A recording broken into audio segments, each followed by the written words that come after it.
don't forget. Actually, we had a breaking news break, which was redundant.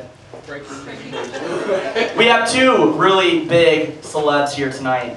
Oh shit. Yeah, I know. See, I had a boner, I had to tape it down. I'm just kidding. Oh, God. Alright, you guys, keep it going for a Laughing Skull favorite. Ladies and gentlemen, I'm very proud to bring up Micadelic! Come on, more energy than that.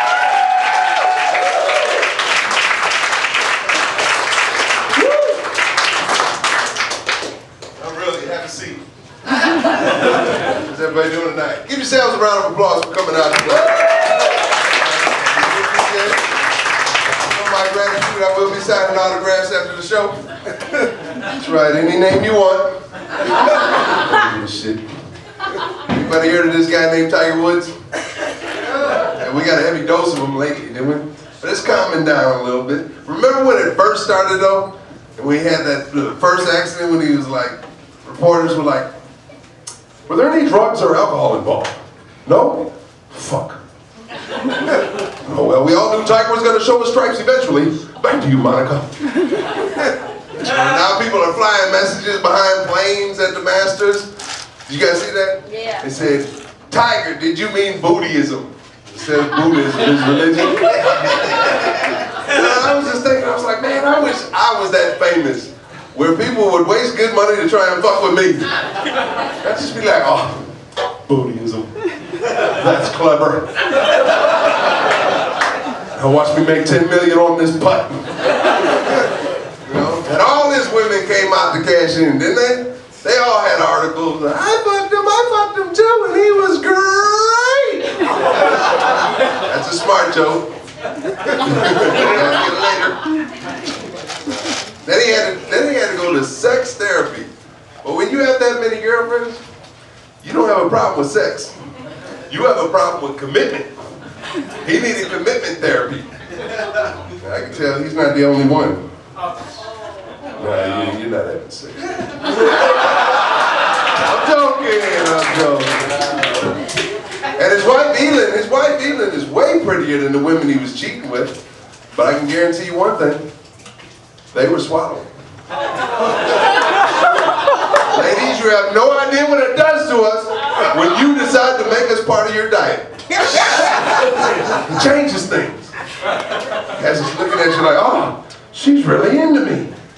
Now I'm into her. Literally. And he was probably like, oh, my wife never does that. She always says, you're gonna warn me, right? You're gonna warn me. Yes. That's why I believe in the golden rule. Do unto others as you would have them do unto you. I have no problem going down first. But I expect a fair exchange. And if I don't get it, I will lay on the guilt. Like, oh, you aren't a real Christian. You really think Jesus would be proud of the way you always receive and never give? Do we have any religious people in the house, right? Anybody here extra Christian? Bible quoting, making everybody uncomfortable Christian? They're usually my biggest fans. But the Bible has always confused me. I don't know about you guys, but the Bible confuses me. Because you don't even have to be bad to go to hell. You can live your whole life unselfishly loving, but still, you have to be saved to get into the kingdom. Like Jesus is the doorman to go to heaven, checking IDs and shit. Like, what year were you born? Again. I'm sorry, I don't have you on the list, Mr. Gandhi.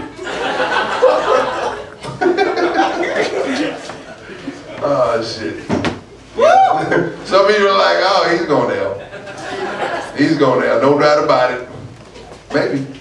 But if you think about it, there's a lot more partiers in hell than in heaven, based on the criteria to get in. And hell's parties would have shit like Patron, and that burnt, and Magic City dancers.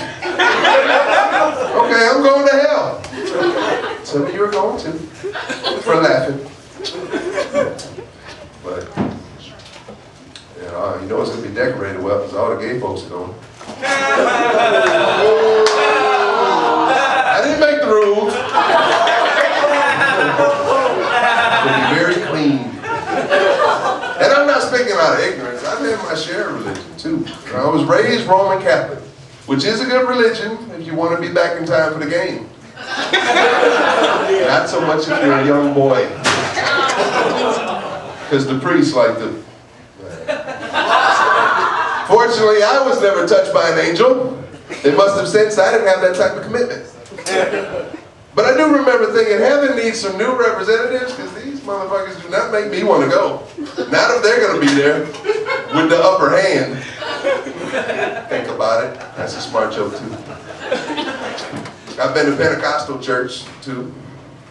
And I must admit, they put on a great show.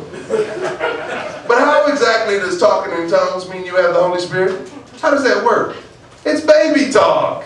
Come on, tell me, am I talking in tongues when I do this?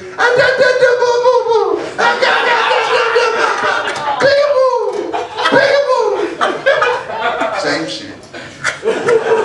And you serious tongue talkers always start out with shama. Like shama,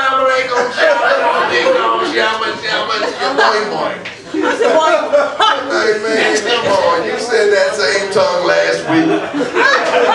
You said that tongue so many times, people are tonguing along. Get the fuck out of here with that bullshit.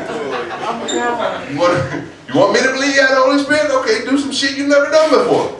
Fly. Hover around the church a little bit, levitate, do something impressive. Go over to the piano and give us some Mozart or some Beethoven or some shit. Up your intelligence level. Don't dumb down like, I can't get this, I can't get this. Oh, he's got the Spirit. Yeah, he's talking an ancient language of gibberish. Get the fuck out of here. Somewhere along the line, I lost you.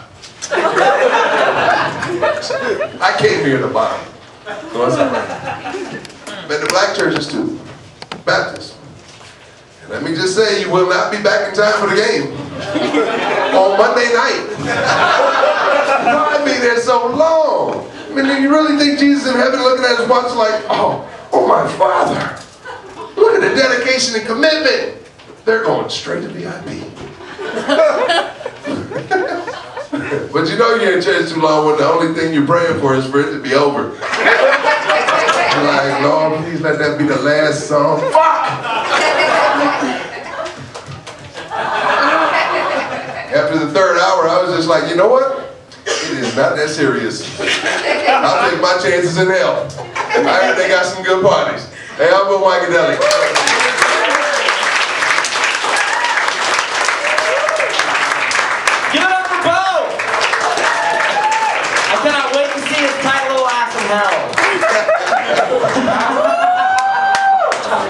Give it up for Bo. No, for real. Bo's a very funny guy.